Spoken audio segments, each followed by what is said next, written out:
This week, an Accra High Court granted Cecilia Dapaah's application to have the case against her by the Office of Special Prosecutor heard earlier than scheduled, albeit with a slight modification. So, originally slated for October 18, Cecilia Dapaah told the court that the longer the case lingers, the more it caused her hardship, stress, and embarrassment. So it is for that reason that she filed an application for an abridgment of time in order for the case to be heard on October 11, 2023. Now, before that, the special prosecutor had already indicated a charge on her, which we have a copy, we'll put it on the screen, the statement of offense of failing. So this was the application for the abridgment of time and gave reasons that she's been denied access to her bank account for over 2 months. This has caused and is causing her hardship, stress, and embarrassment. And she goes on to make the point that based on that, she wants an abridgment of time. And that was granted by the court. Now, on the statement of offense that the special prosecutor put out earlier, says failing to comply with a lawful demand of an authorized officer of the Office of Special Prosecutor in the performance of his functions contrary to Section 69(1)(a) of the Office of Special Prosecutor Act 2017. Specifically, what the Office of Special Prosecutor was making reference to was that Cecilia Dapaah, 68 years, that's what you see on the screen there, on the 25th of August 2023 in Accra, in the Greater Accra region of the Republic of Ghana, and within the jurisdiction of the court, being a suspect under investigation for corruption and corruption-related offenses, including using public office for profit in respect of the suspected tainted large cash sums reportedly stolen from your residential premises and also retrieved from same by the special prosecutor without lawful excuse, failed within 30 days to comply with the notice to declare her property and income served on her by the special prosecutor on the 24th of July 2023 under Regulation 21 per the forms of 11A, which you see on the side of the screen, and 11B of the first schedule of the special prosecutors Regulations 2018 LI 2374. So on that basis, this statement of offense was brought against Cecilia Dapaah. Fast forward, the special prosecutor published a collaboration with the Federal Bureau of Investigations, FBI. Now, let's take a look at exactly what the FBI's collaboration with the special prosecutor entails. The publication from the special prosecutor indicated, quote, the Office of the Special Prosecutor and the Federal Bureau of Investigations, FBI, have initiated concurrent inquiries into the activities of Cecilia Dapaah, the former Sanitation and Water Resources Minister, and her associates. These investigations primarily focus on examining their assets and financial transactions within the United States of America. Continues. This collaborative effort is to ascertain the lawfulness of Ms. Dapaah and her associates' wealth, both in the context of their funds transitioning from Ghana to the United States and vice versa. Bobby Bunsen, so very interesting play of events in this Cecilia Dapaah case. Now the FBI has been roped in. By your understanding of how these collaborative efforts work, how is this going to play out in this particular Cecilia Dapaah case, considering the person involved, a politically exposed person, a high-profile political person in that matter? Well, I think this matter has very interesting legal twist. I know that there are international treaties that require state entities or apparatus to collaborate with each other, particularly on money laundering and financial crime offenses. And so if there's evidence that some funds moved from Ghana to the United States to be used for whatever purposes by PEPs, a politically exposed person, and there's inclination or suspicion that those funds may have been the proceeds of money laundering or financial crime, or the transfers were done to hide the assets, then it behoves on the security apparatus of one state to request for collaboration or information from the security apparatus of another state. And that is what the OSP is doing now. Now, my interest, or what is of interest to me, is whether or not, as the court proceedings continue, there would be a ruling or a decision that would, should I say, contradict Ghana's obligation under that treaty. That is what I'm thinking of now. So that if, for example, the FBI decides to take any step and request the OSP to present any document or anything under that treaty, invoking Ghana's obligation under that treaty, there's an application for injunction now to restrain the OSP from further investigating or doing anything. Whether the request from the FBI will override if there is a ruling actually asking the OSP not to take any step. I'm thinking the legal implications of that is very interesting. But on the local aspect, the localized one, I do not see why there has been a lot of ups and downs on this matter. And my reason is very simple. As it stands now, the only charge that the OSP office has brought against Madam Cecilia Dapaah is refusing to produce or provide them with her assets or property details, refusing to comply with a lawful request by the OSP. That's right. There is no substantive charge of money laundering or whatever against Madam Cecilia Dapaah. The OSP is investigating her. The OSP has a statutory mandate. We all sat here today, and we've said, you said that some of the asset declaration functions should be given to the OSP. Yes. We are building institutions not for individual benefits, but for the benefits of our country. Yes. Now, the OSP has that mandate. The OSP says that, and the OSP is entitled by their regulations to investigate allegations, even that they got on the media. It's stated very clearly in their regulations. Yes. Even media publications. Media publications. Social medias. So if they have done that and they say we want to investigate you, investigations does not necessarily mean that you will be found guilty. It doesn't necessarily mean that you'll be found guilty. If you bring an application to, and I read Senior Tebu's comment on it, it is not unusual for court to say, OSP release the money.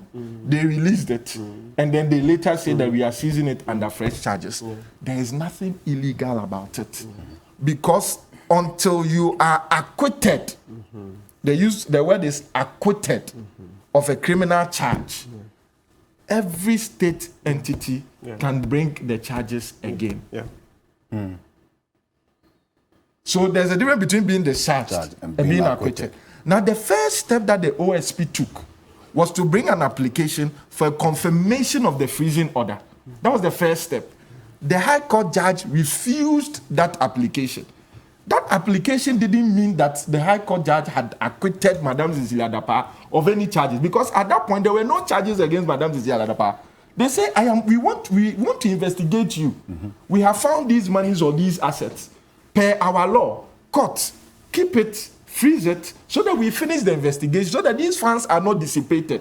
Remember, when the OSP recovers this money, apart from the percentage that they take for the IGF, the money goes to the state too. Yes. It doesn't go to any private person. It goes to the state. The court disagreed with the OSP on the basis that they've come outside the 7 days. So lawyers will say that's a technical blow. It is not res judicata, or it doesn't mean the court has become functus officio, or the state entity does not have the right. I think the criminal term, they use autrefois acquis or autrefois convict. They don't come in here. It's just on preliminary legal grounds. So the ASP, in exercise of its mandate, decided to have a second bite at the cherry. Now, I saw an application to restrain the OSP from further investigating it. With the little law that I'm learning from Senior Martin Tebu, you cannot use injunction to clog a statutory mandate. Exactly. That is the little law that I know. So that the law says that the OSP can investigate A, B, C, D. You cannot use, and a court cannot grant an injunction that would defeat a statutory provision. So why is it happening? No, it's not been granted. It's only been filed. It's not been granted. So why file something that cannot be done? Please. I don't want to be cited for contempt for prejudicing the outcome. That is the most abused word in this country. I'm only saying what I think the position of the law is. Indeed. The Supreme Court made that clear in the NLA case. Yes. That you cannot, by injunction, restrain the performance of a statutory obligation. So that is well set out. Now, the application by the OSP to prohibit or to request the Chief Justice that the judge they think have been biased. I've read snippets of it on your platforms. Yes. That they believe that the criminal charge is before the same judge. Okay. The criminal charge that they've brought against Madam Cecilia Dapaah for not collaborating with the OSP, to use the term loosely, is before the same judge. And the other applications are before the same judge. And the judge made certain comments in deciding those previous applications that he thinks that the madam is suffering and blah, blah, blah. And the OSP is of the opinion that as a judge, you cannot descend into the arena of conflict and make those comments because no evidence have been brought. Remember, in the law, if your account is frozen and you think that you need to meet certain expenses, the law allows you to bring an application to the court that you have frozen all my bank account. I need to pay water bill. I need to pay light bill. I need to pay my children's school fees. I need to pay medical expenses. If you bring these evidence to the court will make an order because your human right is at stake. You have not been found guilty yet, so you should not be treated as a prisoner. I think there was a case involving the former Silver Samensa or so. NHIS boss. Some time ago, he had a similar issue. He took an application to the court and he was allowed to have access to some of the funds to meet some basic needs. But I have not seen that application by the lawyers of Madam Cecilia Dapaah, apart from merely saying that they continue to suffer hardship.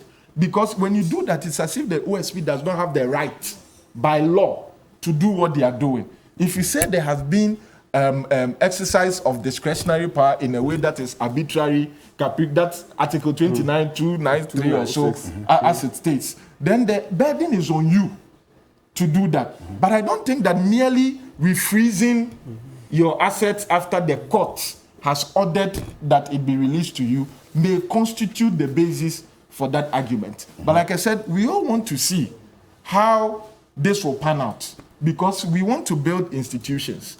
I have disagreed with the OSP on some of the steps they have taken. For instance, when they decided to freeze the beneficiaries of Sir John, I disagreed with that approach because I didn't think that by law you could impute the crime of a dead man on the administrators of his estate. But be that as it may. Cecilia Dapaah had also raised concerns about what she described as unfair and skewed information put out in the public by the OSP concerning the movement of funds from the late brother's account into her account, because the monies were said to have been funeral donations when the late brother died, and which was being used to pay school fees for her late brother's children. And the accounts were actually opened with the signatories of one Agnes Dapaah and Cecilia Dapaah, which were stated in the documents that the OSP itself had adduced in the court of law as the late, as qualified in the late.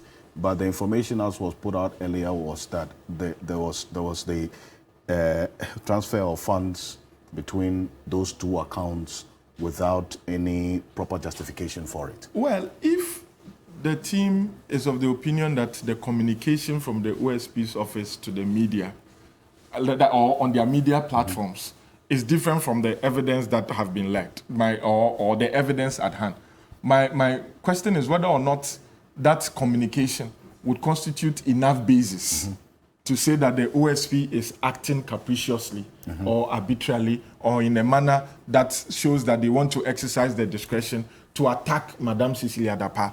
Because I did not hear this funeral donation aspect when the maids or those persons were charged for stealing the money.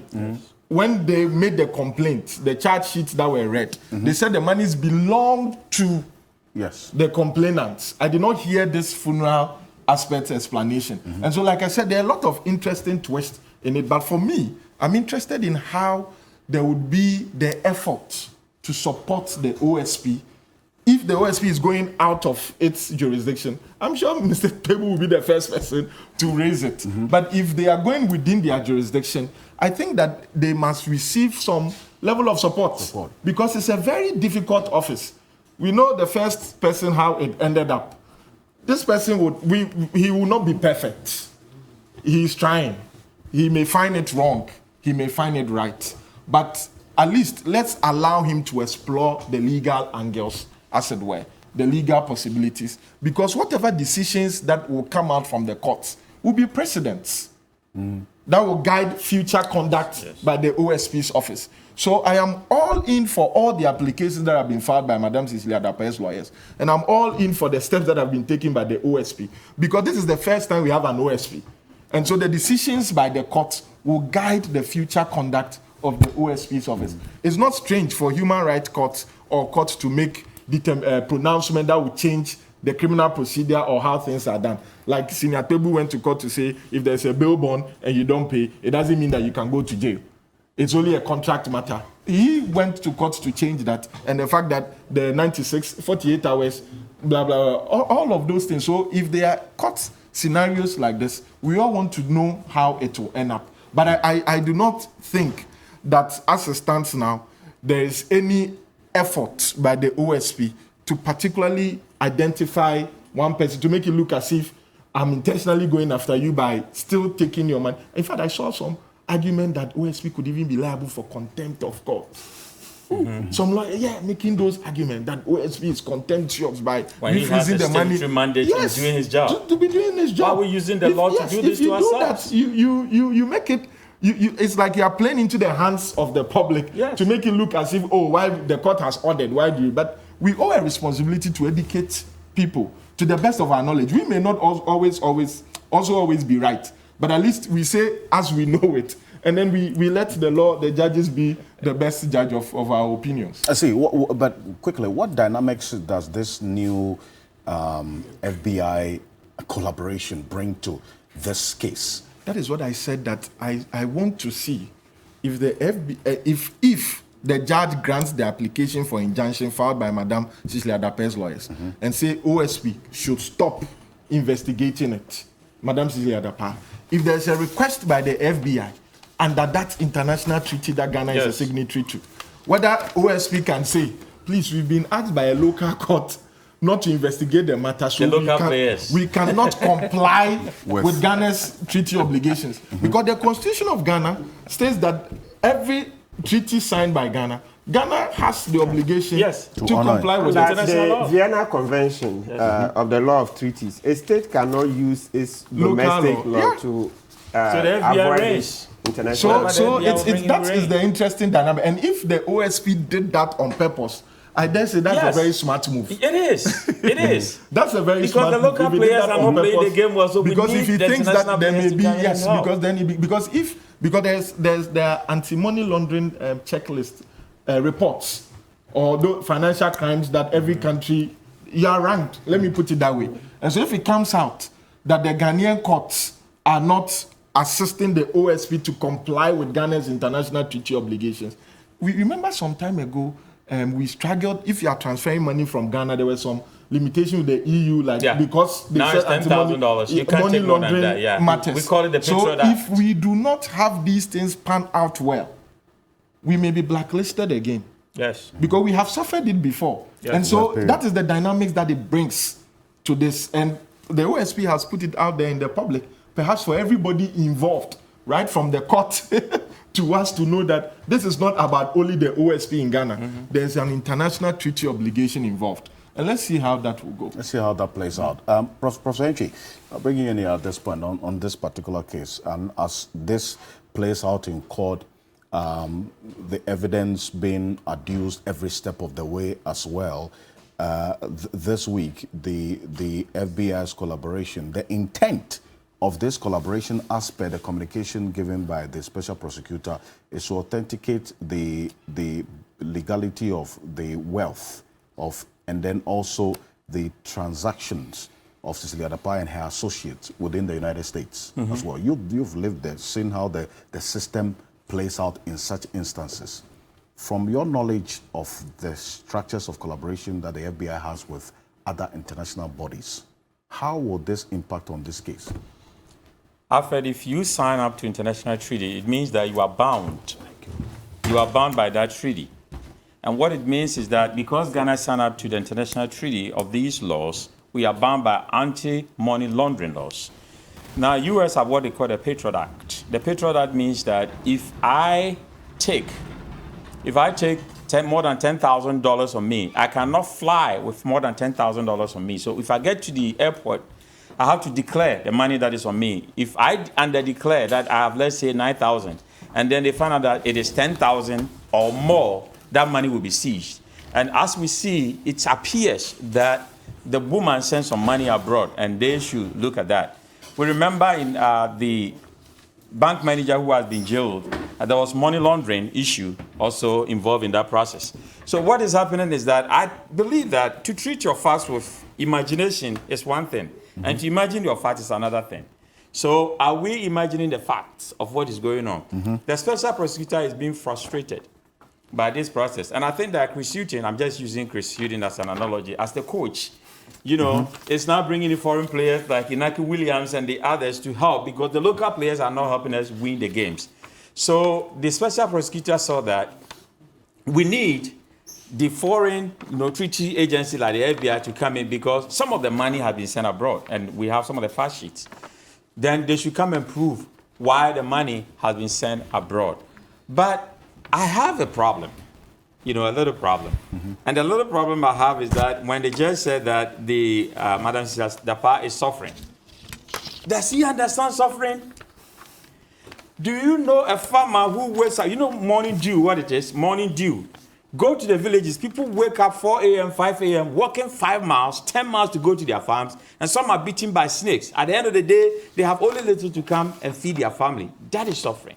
Well, now, you don't discount her suffering as well. No, I understand. But when we talk about suffering, freezing your account when you've been a minister, you can have access to other sources. It's not the suffering. Yeah, that's it. So I'm saying... I just say that let's not discount. I understand it. But what I'm trying to say is that there are rare suffering. There are rare suffering. When we use the word real, it means that this is really... You can hold on to the suffering and see that these people are suffering. Martin is always talking about the poor. And for me, I am here doing this for the justice for the poor. We all have our jobs that we can live comfortably and not talk about anything. Indeed. But it doesn't help society. So she talked about it is causing her hardship, stress, and then embarrassment. Well, I understand.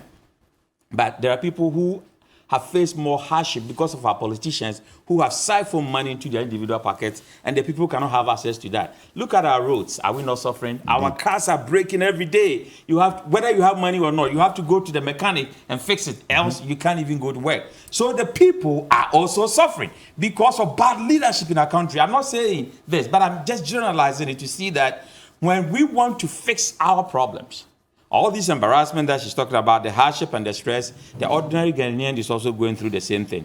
The office of the special prosecutor has done a good job. And that is why I am adding more jobs, that declaration of access should be added to them.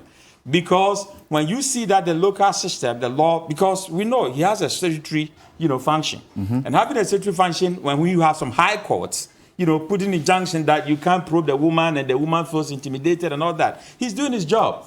I always recommend people like the special prosecutor now, Domelovo, the former auditor general, and then Martina Midu, who was also the first, officer of the special prosecutor. When these individuals are working for the people should recommend them. Because they could have been quiet. Even quietly, he could have taken money from any of these people and decided to be quiet about it.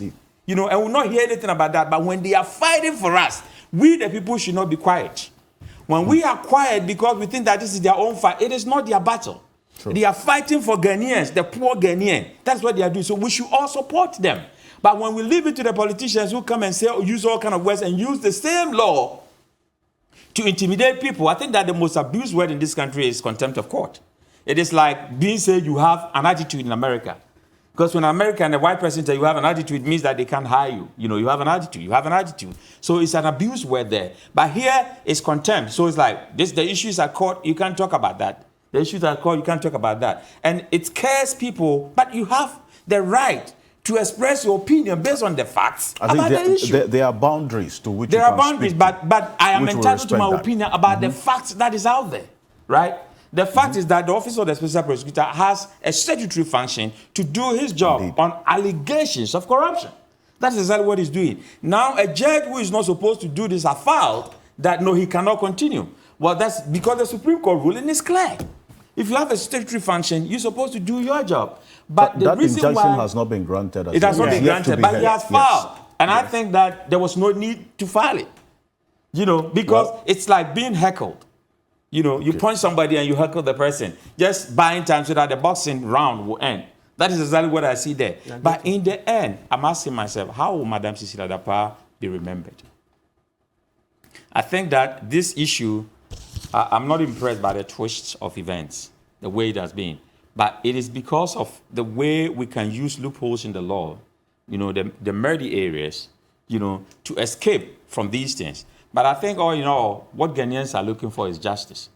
The rule of the game is evidence. We have the evidence that there were money in sacks, there were money in boxes. That is the evidence we have now. We have still not been told the source of the money. But the woman wants some of the money because she feels that she's facing hardship, she's stressed, and she's embarrassed. I feel that, and I've said it here many times, we should know the source of the money. And that is exactly what the Special Prosecutor's Office is pursuing. What is the source of the money? Once we know the source of the money, then we can give some to you to do your own thing. But if we don't know the source of the money, then the speculation, the public speculation, will continue forever. I hope that this issue will conclude fairly. But in the end, all politicians should learn a cue from it, that the money, you are a steward, and the steward hold a position in trust. You are not the first to be a minister of finance or minister of sanitation, and you will not be the last. But how will posterity judge you? That's what we should be thinking about. Important point. And I'll come back to you on this. Let me acknowledge Bobby Banson has had to leave us to attend to other important duties. So that's just for the benefit of our viewers. And then also those of you still sending us messages, you are not able to access us on Facebook. Please put it out again that we are streaming on YouTube. That's TV3 Ghana on YouTube. And apologies, we sincerely apologize for that hitch, we not being able to stream on Facebook as a result. So please forgive us on that, but we are streaming on YouTube, TV3 Ghana on YouTube.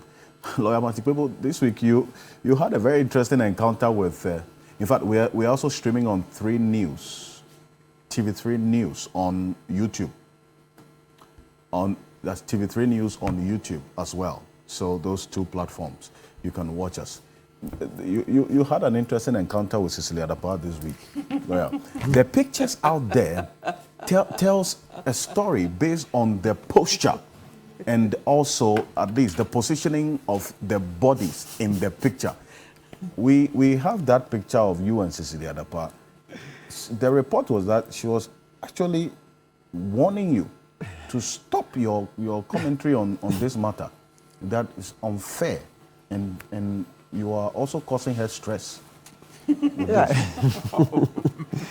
Mr. Kansi, well, you know, we live in a society, you know, communication, there is, to understand the meaning of any communication, it's not just the words, but you have to have the linguistic context as well, right? Mm-hmm. Yes, so there's always context to every communication. So the brief of my response is that overall, I was not in the least threatened. No, overall, in terms of the meaning. Yes, I understand Prof. Not being happy. That's the picture. Yes, I understand. If somebody is tearing you a warning.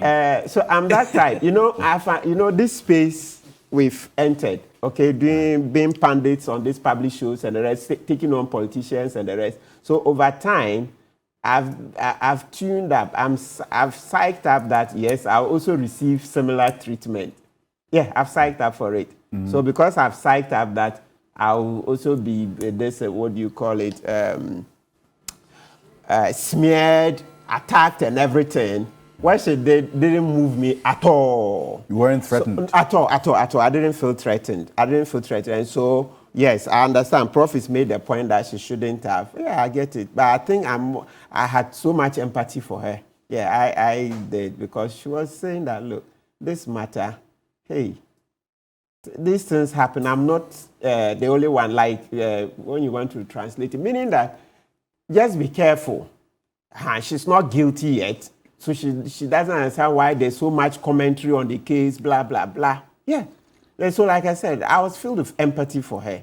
Yes, notwithstanding, but let's not forget, like Prof is saying, hey, he thinks that these matters, the suffering shouldn't overcloud the substance of the matter, and the substance of the matter is that there's so much of the public's money at risk here, because so far it's our case. That's why it's with OSP. It's our case that all that money found on her and all that, or let's say most of it, is the public's money. That's how come the OSP is using the law to, pursue her.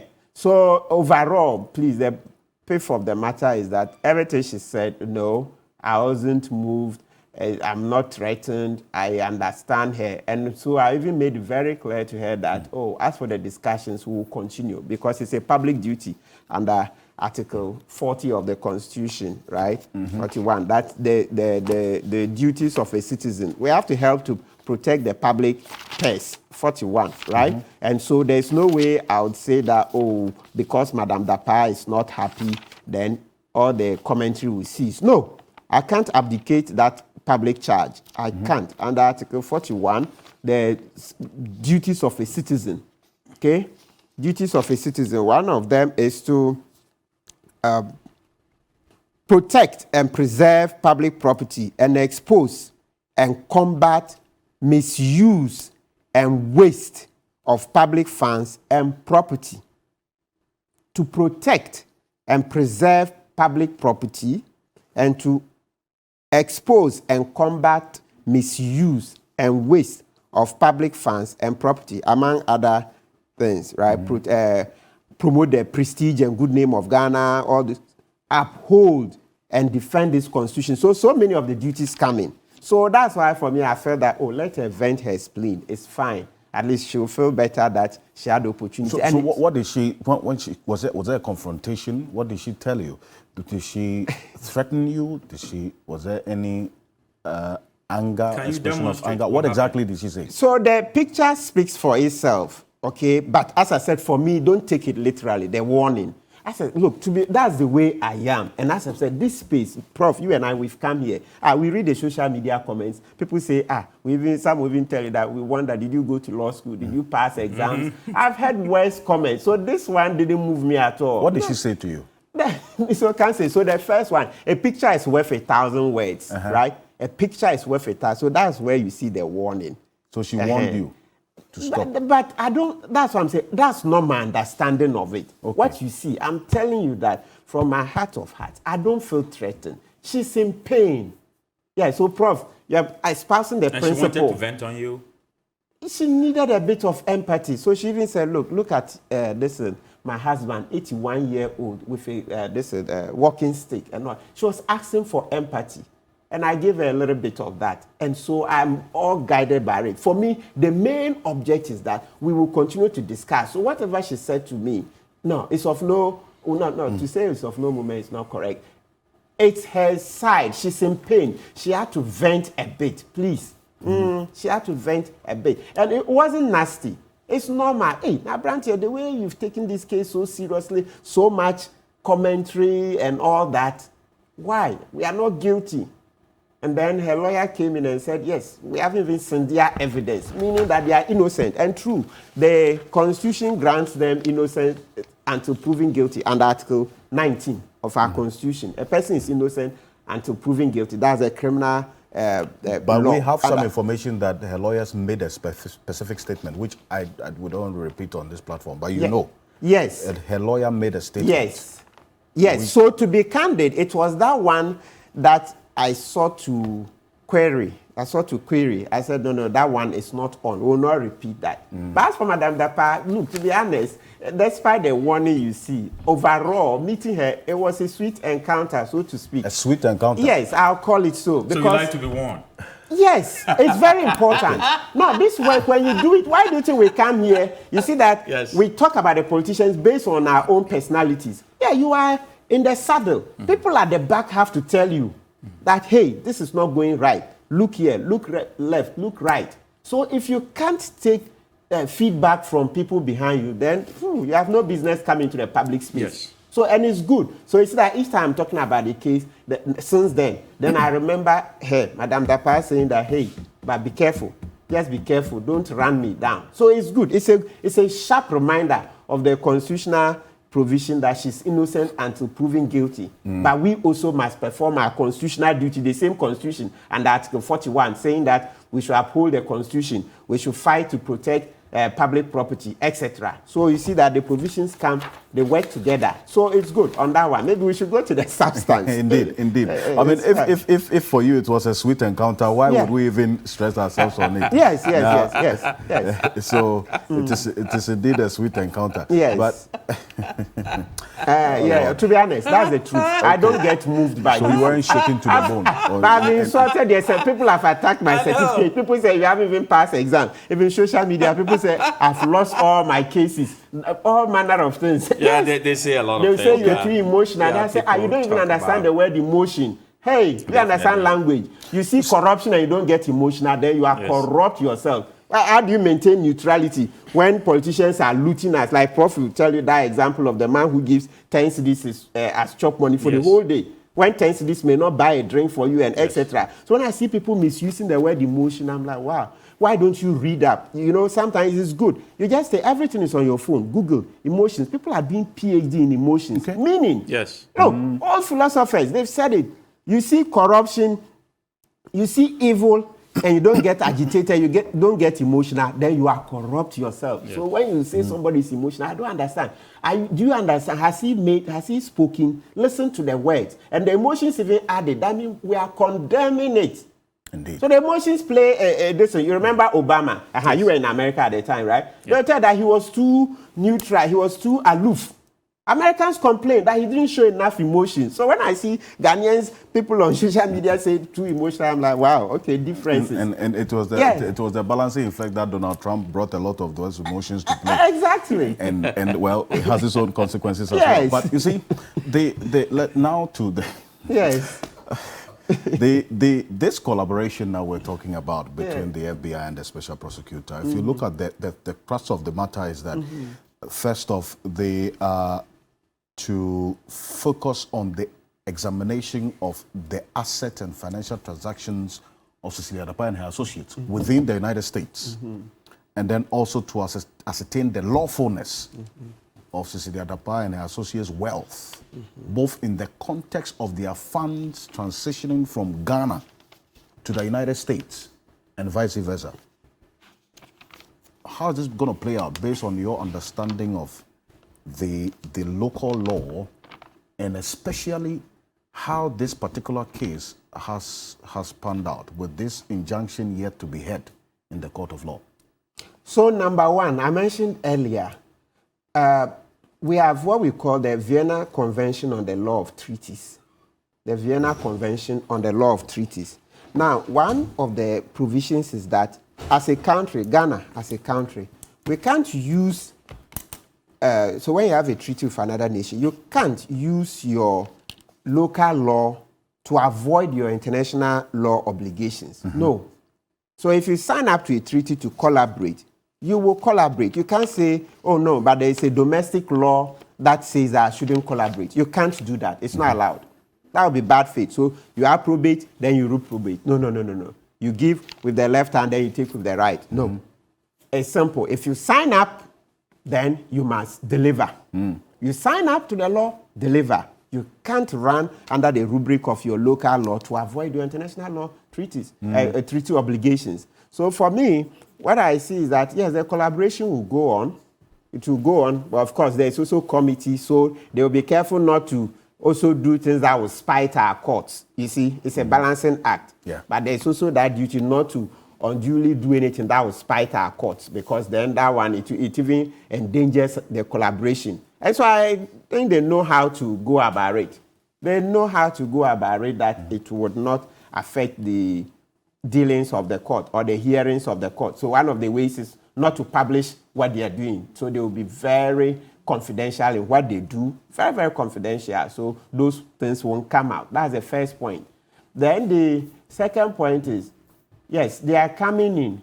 It helps to, solve a major part of the case because, so far from the publicly available information, there's a lady in the U.S. who said she brought $200,000, right? Yes, the last OSP, the affidavit that came out. So for the analysis. The niece of the husband. Yes, the niece.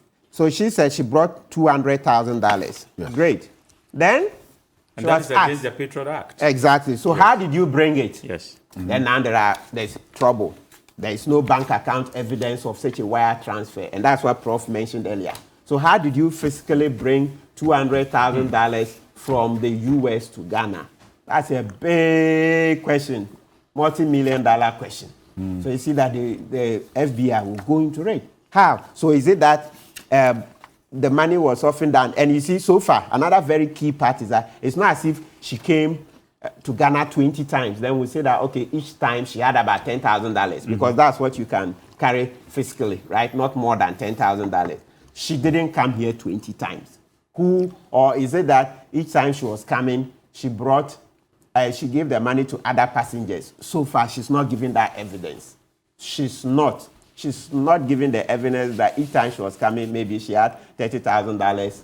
And even, no, not each time, because she came 3 or 4 times or so. The number, whatever the number is, it's not a substantial number so that you could say that each time she would give 2 other people $10,000 to hold for her. No. So the FBI come in, it's very important. So they will hold the niece accountable for that part of the transaction, let me call it for now, since or the accusation in the US. So that's very, very key. Very, very key. And also, so you see the part of the statement that says that they are looking at their transactions in the US. Yes. So their transactions, meaning all transactions they've done. So it means that people they've dealt with are all now coming within the radar. Yes, all the people they've dealt with. So if she sent even $5,000 to somebody for anything, they will scrutinize it. Yes, all the transactions. So it means that practically many people have been roped into these investigations. That's the next effect. Practically, many people have been roped into these investigations because the FBI, they are going to check out all transactions that Madam Dapaah and the husband have conducted within this period. Is that not what they said? Yes. Yeah, all their transactions. So the net effect is more people have been brought in here. And so, Charlie, I can imagine that will be causing sleepless nights. Yes, because everything now is within the investigations, right? And so I think have I answered the question? Then I want to make a comment. Yes, make the So my comment is that with experience, you see now FBI have come in and they're also going to help. It appears to me that moving forward, this OSP Act, the Section 32, the currency seizure, saying that OSP must bring a charge within 2 months. I think the 2 months is too short. It's too short. Yeah. It's too short because don't forget. You remember the Seth Blatter case, the FIFA case. Not the FBI. They took years. Years to investigate it. So with hindsight, I think we should be looking at amending the OSP law quickly. The 2 months. The 2 months. So you look at the heckling can take a lot of time. Thank you. Look at the Section 32.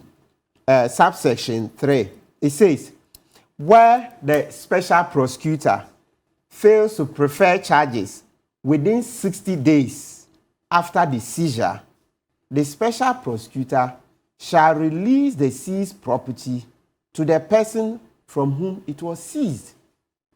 Within 60 days. No. Corruption, Charlie, is very difficult to prove. Even, you see, Seth Blatter and co. Let's use that case. See the number of years that it took FBI do the wiretapping, moving from Switzerland to the US, tracking the payments and Issa Ayatu and all those people. It took years. So you can't say charge within 2 months. No. This is the first candidate for law reform, amendment, and we should be doing it very quickly. Because now there's pressure on Mr. Cecilia. There's extreme pressure on him. Corruption, you want to bring charges within 2 months. And you see, the other way too is that sometimes in the criminal practice, we often accuse public officers or the public investigative security agencies of starting proceedings when they've not finished investigations. Yes, but sometimes the other side of that same equation is that if you've sent money, if you don't seize it now and say, oh, I'm still investigating, you take 1 year. By the time you come, will that money be there? No. It will be gone.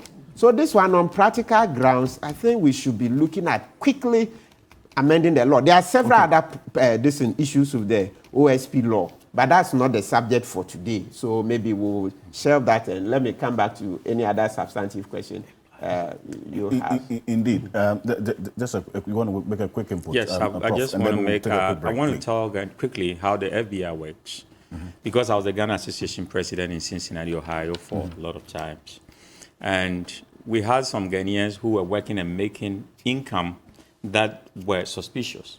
Okay. So the FBI will come and, a car will come to your area so they know where you stay. You think that this car is broke. So the car is sitting on this side, but they have cameras watching you in and out. So the FBI have every means.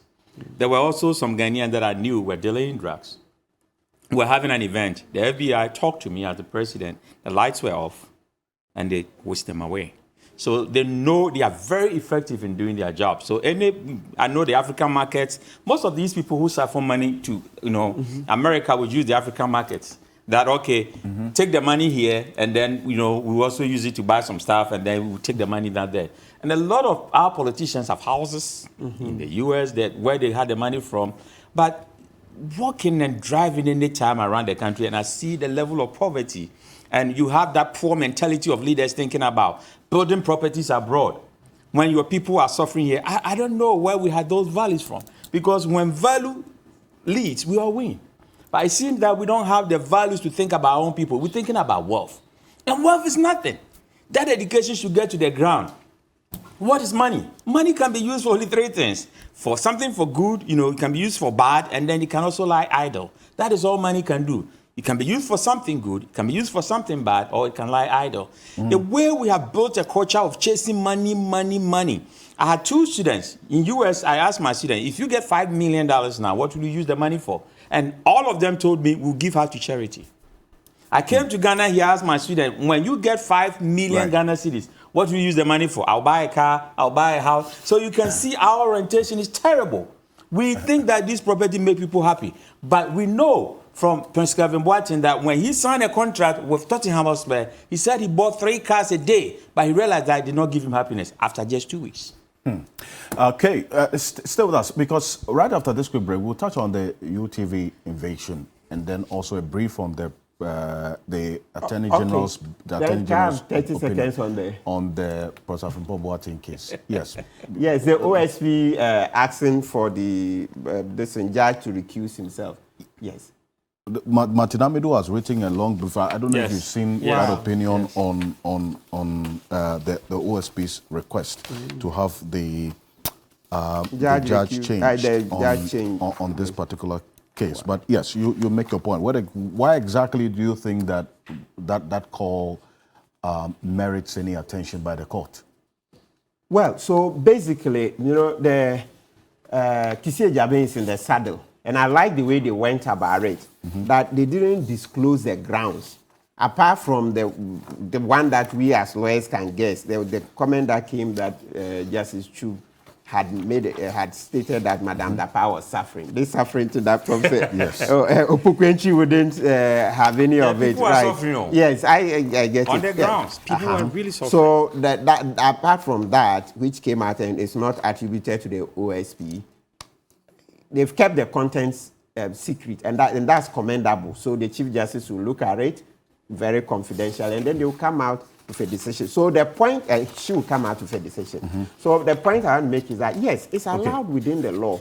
If as a lawyer, you appear before a judge, and then you have grounds to suspect bias, and the bias, you can have the real likelihood or actual, different types of bias. But here we use the real likelihood of bias. That's the test we use. Okay, so you hear Salah versus Attorney General. The law students will tell you. So they analyze to see how the bias pans out, because it's quite a tough hurdle to clear. Quite a tough one. Yes. So sometimes in the Facebook post, the OSP explained that the judge appears to be prejudiced against the institution. In fact, it says, and I quote, consequently, as it stands, the OSP would not and cannot be reasonably expected to be parties to proceedings before the said judge. Yes. So it gave some pointers as to why they even... Yes, so bias. So bias, yes, is the universal set. But so what specific bias? So the comment can be the one that, oh, Madam Dapaah is suffering, so let's hear the case quickly. So a certain one lawyer listening to it, or some lawyers listening to it, say that, hey, it means that you've already made up your mind. So that's the one that has come out, because that one, it was public, journalists were in court and reported, blah, blah. So on that Wednesday, right? Okay. Then he made the comment that Madam Dapaah was suffering, so that's how come he was granting the application for abridgment. The application for abridgment was that they were going to deal with the case next week, I think next Monday, 16th or so. Then Madam Dapaah said next Monday is too far. Yes. She is suffering. She wants all her money back. And that's the curious part too. So the next comment I'm making is that Madam Dapaah, you see, earlier on, Bobby Bansi referred to the law-making provision for her to get some reasonable sums to take care of herself. That's under Section 40 of the OSP Act. You ask for some money to take care of yourself, not all of it. But this one, she says she wants all of her money back. Because she's suffering? Yes, the currency seizure. That's the fiscal one. So always remember there are two applications, issues at stake here. The one, the money they found fiscally in her home, that's the $590,000 and 2.860. Yes, that's the one she's saying she wants all back. Meanwhile, under the law, it says that whilst the matter is pending, you can ask for a reasonable provision. Yes, under Section 40. But she's saying she wants all back. So that tells you that, hey, we should really open our eyes. And so finally, I land on the point Professor Imchi made that, look, Ghanaians, we have to get up and support the OSP. It's by supporting him that he'll be energized to go on, fight. You see, like the way we've been saying that, once again, I read social media and I come here to amplify, that we should search the rest of the ministers. You and I know. Listen, people have, the case I mentioned about the 3 to 4 houses belong to one minister in East Legon. Other radio stations have started playing it, saying that this minister has 4 houses back to back in East Legon. We know that lots of our money are with the ministers. We are asking OSP to search all of them. But if you just sit on social media and say OSP search all of them, nothing will change. Why don't we go on a demonstration asking that OSP should search all the ministers, all the monies that they have? Search them, the monies in the polytanks, the monies in the, what do you call it, the WCs, the cesspits. Yes, they say the manholes. The polytanks. Yes, polytanks, manholes, and the rest. Because it's been said. Because, like Madam Dapaah, small ministry, that we found those monies. So you can imagine for the bigger ministry. Look, wise up. This law is useless if you don't get up. If you don't get up, armchair citizen, you won't get far. Plato said it once again in their books. In the democracy, right there. We've been treated with a lot of Plato quotations today. Stay with us. We'll be back shortly after this quick break. And we'll get into other weightier matters as well here on Key Point. Stay with us.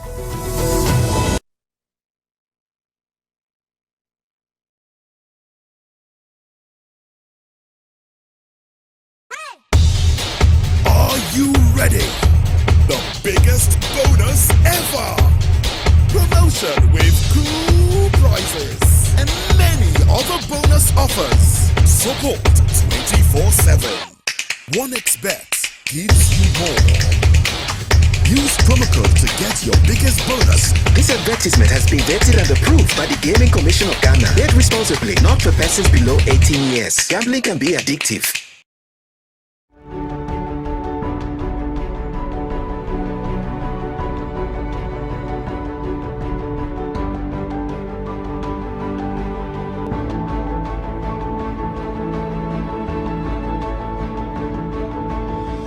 Feel adrift as you transition into a new stage of your life. The future seems like a blank space until you discover the passion within.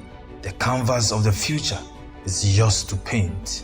Welcome to a world of opportunities. Heritage Christian College, offering world-class university education, training compassionate entrepreneurial leaders.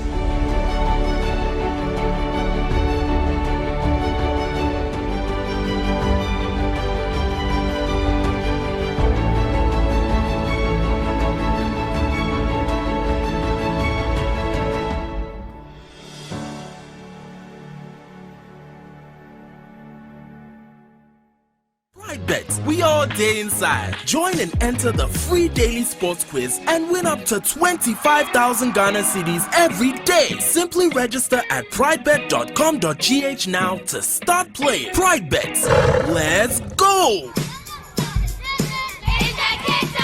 This week on the Kids Arena, we're talking ballet. Now we are going to bend, down, and up. Have you ever tried ballet?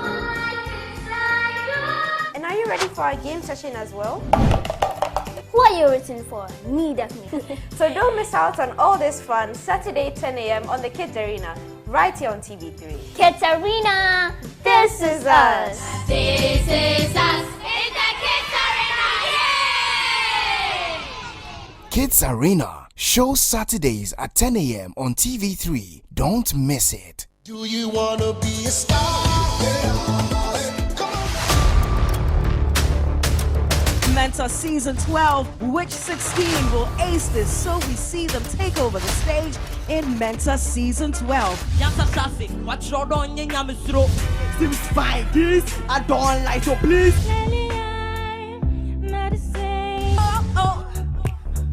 I never seen anybody do that thing you do before. Your confidence was on point, the facial gestures, like this was a performer. That dancehall thing is there and all of that. I mean, it's enjoyable. Bro, you gotta fight, man. Show boys the pressure. If yeah, what was say, brother Barcelona. Join us this Sunday at 8 p.m. as we start the journey of discovering great talents. Mentor, the world awaits you. Mentor is brought to you by Heaven Black Insecticide Spray and Mosquito Coil and Dapaah Foods Sense Body Spray. Bell Ice. Hi everyone, Sefa here. This Saturday I would love for you to join me and the lovely ladies of Ladies Circle. Julabi is a Ghanaian word that actually means son of a thief. Put a microphone in any average Ghanaian. What is wrong with you today? That's Thank it. you. And the constitution mandates that this government must take care of you, make sure that you eat. It's your right. Oh, I love fighting for the rights of people, especially in my country where I'm also going through it. The question to the youth now is, are we willing to go that far to be able to make sure that our message are really heard and attended to? I think when you sing your song. No, please. No, I like when you sniff your dog. Have you ever been distracted by a hot guy at a protest? You know what? There's nothing hotter than somebody fighting for their country. I love it. Yeah. To the left, to the right. The Ladies Circle shows this Saturday at 6 p.m. on TV3. Brought to you by Yaz Sanitary Pad, Onga, Circle, Vita, MTN, Woodin.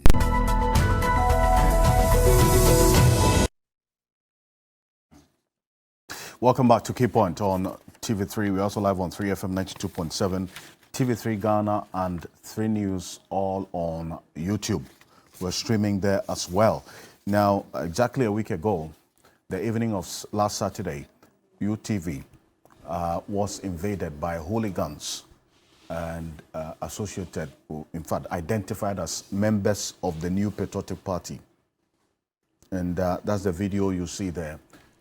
They mentioned, in fact, they identified themselves. The party has come out to indeed acknowledge that they know these persons, condemn the attack. A number of institutions, including organizations, have come out to condemn this act. These 16 of the persons who went there were arrested. They've been granted bail. But then, what next after this? The party says they are establishing a committee to look into it and then would prescribe the necessary sanctions thereof. But beyond that, what next?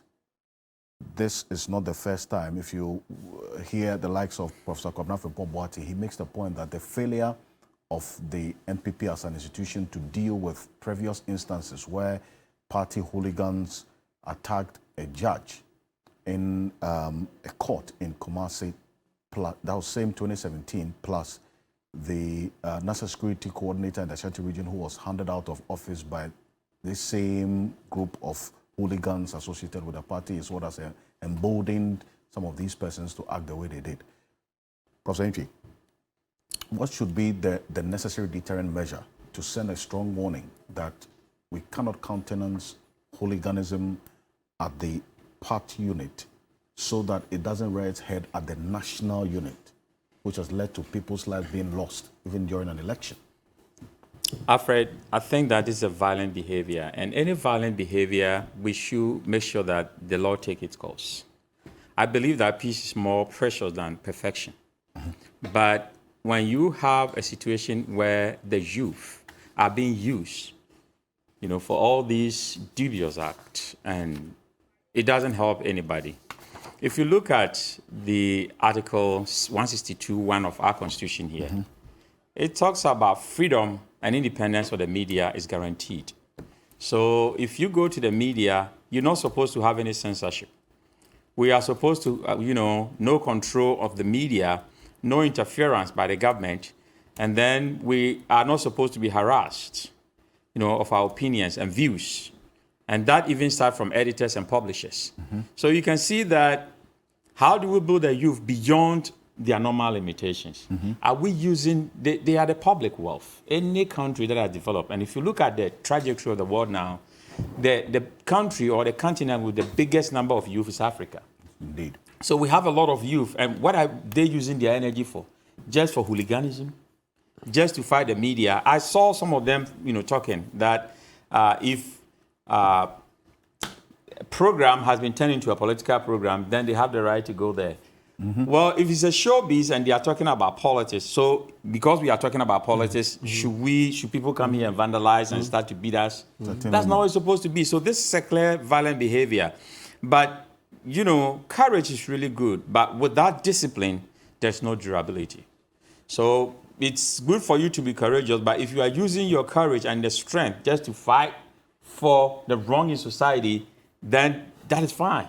But if you're using it just to bully other people, that's not the case. Because I listened to A+, who also went there the next time with 3 loads of cars of his guys. So if that had happened and these guys have also come again and his people have come and there's fight and many people have died, then what next? So we should not encourage that kind of violent behavior. I believe that we should recommend the chairperson of MPP in Tim, Stephen Tim, when he went to UTV there and apologize on behalf of these cases. But they rather should come and apologize because they took the initiative themselves. And then the police and all the agencies should investigate who sent them. Because the person who sent them should be an accomplice as well. If you send the youth to go and vandalize things and threaten people's life on a studio, I also saw people saying that, I've been to UTV a lot of time. And that was the first time that I met Martin there in the morning. And at UTV, you go through these steps and you go through another step. So you go through 3 different places. That means that if it is not an insider who will show you where the place is, difficult to get there. You see? So it means that there was an insider at UTV who directed them that you should pass this way and go, because where it is hiding, it's very difficult to get there unless somebody leads you. Anytime that I go there, somebody is leading me. So what is happening is that they've turned most of these youth who have nothing to do into hooliganism. And I've said it on many platforms that if we don't find them something to live for, which is jobs, somebody will find them something to die for. So as it is, everybody have their boys. All that you have to do is to give them some money and then ask them to do anything, they will do that. And that makes all of us, our life in danger. Because these boys who have nothing to do, somebody will give them 100 Ghana cedis, 50 Ghana cedis and say, kill this person for me. And they will do that because they have nothing to do. You see? So unemployment is a big issue. That is why in any advanced country, every month, they publish their employment figures. Every month, every state, every region that we provided 25,000 jobs here. We provided, so 60,000 jobs are provided. So that we look at the regions and the state that have more jobs, but we don't have. I remember when I was in the state of Wisconsin, we had 44,000 jobs open, not filled. And we had 20,000 prisoners at that time. So even if we release all prisoners, they will not fill the jobs.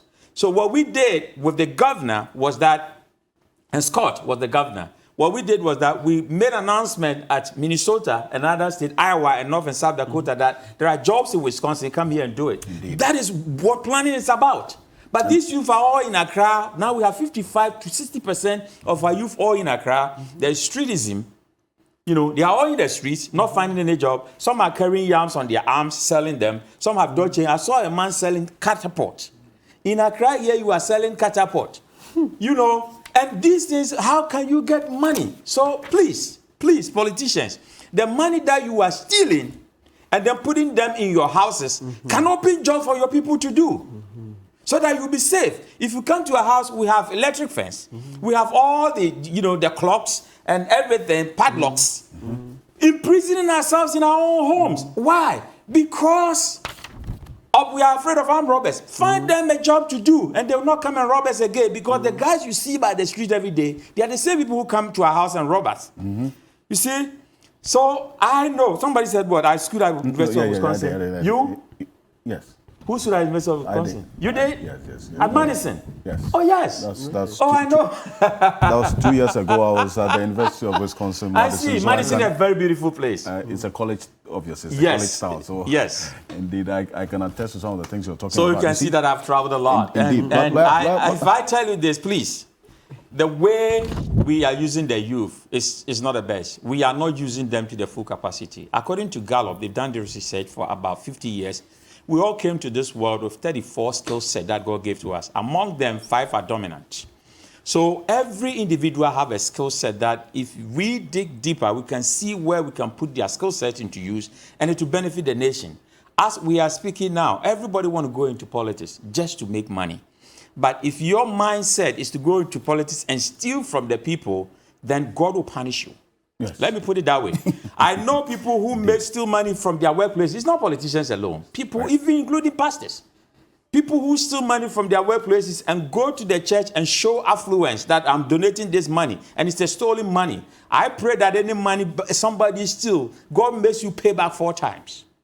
Because the people are suffering. Can't we see our people suffering? What do we do to help them? Every little money that we have in this country, we don't need to go to IMF, we don't need to go to World Bank. The money is here. But we are misappropriating it because of that we are all suffering. And the little that we get, we also take it to another country. Have you seen Americans and British coming here, stealing their money and coming to build here? Why are we doing this to ourselves? Professor Enokenchi, thank you so much for that passionate appeal. If you look at Article 162 that Professor Enchi made reference to, quote, any medium for the dissemination, in fact, let's go back to 162.4. Editors and publishers of newspapers and other institutions of the mass media shall not be subject to control or interference by government, nor shall they be penalized or harassed for their editorial opinions and views or the content of their publications. Any medium for the dissemination of information to the public which publishes a statement about it or against any person shall be obliged to publish a rejoinder. It goes on and on. So there are other avenues that people can also seek redress if whatever is said against them in the media goes against their personality or they're not in agreement with. But continuously we have seen the invasion and attacks on journalists and the media within the very short period, at least if you look back from 2017 till now, Media Foundation has counted close to almost 30 attacks. It's because, would you say that because this is not punished decisively, these people who do this get emboldened that they can get away with it? Absolutely. That's the number one thought when it comes to this matter. So in other words, we are talking about impunity. So impunity is a situation where people breach the law and they are not held accountable. It's the number one reason that we all ascribe to the increased attacks on journalists. And so that's how come for me, when this matter came earlier in the week, I commented on other stations and I joined the call for the criminal prosecution to go on. The police should prosecute the case to the fullest extent of the law. Yes, it's very important. You know, in the past, there have been some cases, but mostly civil here and there. You know, the Fia Pokuya incident and all that. But a lot of the time, police arrest, and then after granting bail, that's the end of the matter. Please, IGP Dapaah, we are on bended knees. This one there, supervise your men to prosecute this case to the end. For me, I'm usually not in favor of long jail terms, etc. But you leave that to the judge. At least if they are fined, that should be sufficient. Yes, I'm not advocating long jail terms. No, if the person goes to jail, it doesn't. I've always been asking for reforms of our prisons. That's another matter for another day. They can be even charged to do community labor. Excellent. Yes, except that the community sentencing bill will not finish, but maybe... What are you guys waiting for? That's the thing, no. Attorney General, they are busy, but maybe we should remind him. They're busy doing what? Okay. Now talk about the Attorney General. So there was an opinion that he proffered, and I'll give you the quick 2 minutes on this, on Professor Frimpong Boateng's Galamsey report. He said in conclusion that in the absence of any evidence on the docket in support of any of the allegations of illegal mining activities, they are unable to recommend the prosecution of any of the persons cited in the said report, being either government officials or persons closely affiliated or associated with government, for that matter. Even though Professor Boateng put out a number of pictures and the evidence of the destruction dealt on our environment as a result of illegal mining. So what exactly is the point of departure on this AG's opinion on Professor Boateng's report? In a minute or two. Okay. Yes. Yeah, so one sentence on the media thing. Yes. So do you see that Ghana's ranking fell from the 60th place last year, to 62. To 62 in 2023? Yes.